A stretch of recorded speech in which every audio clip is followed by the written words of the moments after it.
morning, everyone. So, this is your second chapter of biology. I hope you have understood well about cell and its functions and etc.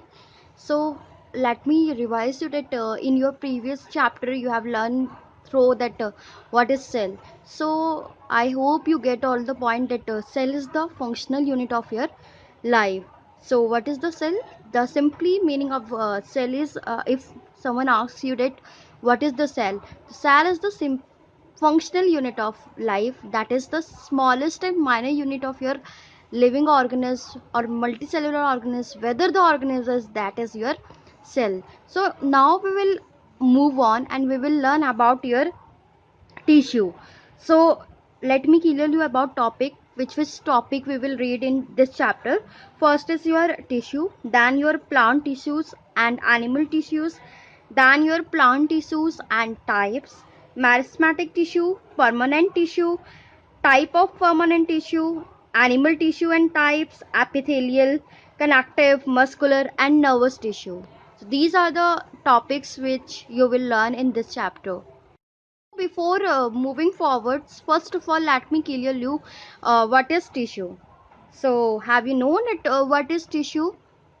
So, before starting that, let me clear you that why there is need of tissue.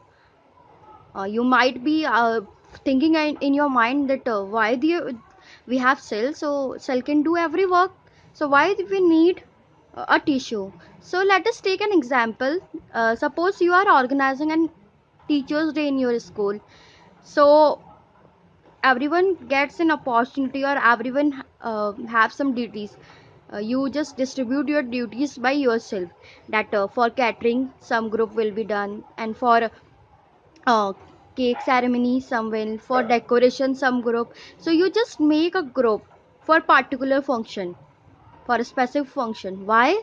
Because you want to give a best party or best thing over here. If you'll just not combine yourself, you will just find that everything will be scattered in your teachers day party. So same, our body has also some mechanism to work over here. So if we talk about our body, so what happened here that the cell get combines, because cell doesn't work signally or signally whether, so cell just combine itself and it forms a tissue. Why cell combines? To perform an specific function. So now you understand what is tissue. A group of cells that are similar in structure and or on work together to achieve a specific function. That means they have to perform a particular function. That's why they get combined itself. In your previous class, you also previous chapter, you also learn about unicellular organisms or multicellular organisms. So what are unicellular? They have single cell. And what about multicellular? They are made up of multi cells. So in amoeba, have you heard about amoeba? Amoeba is generally a unicellular organism. So what happened in amoeba? Actually, amoeba is unicellular organism. So they doesn't have a particular mechanism. Only single cell performs every function, and their organ system are generally partially incomplete. So what about multicellular organisms? In multicellular organism, everyone has some specific system to perform every process, such as digestive system for digestion, respiratory system for respiration, etc.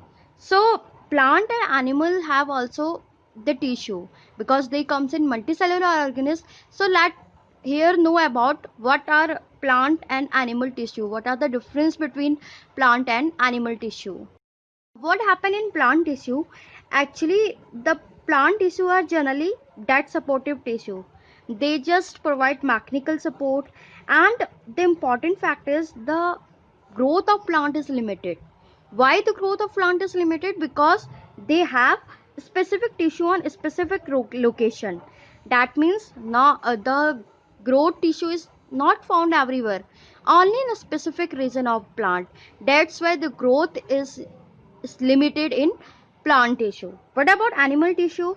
Animals tissue is made up of living tissue, and the growth is almost uniform throughout. Let me clear you here that dead tissue and live tissue, living tissue.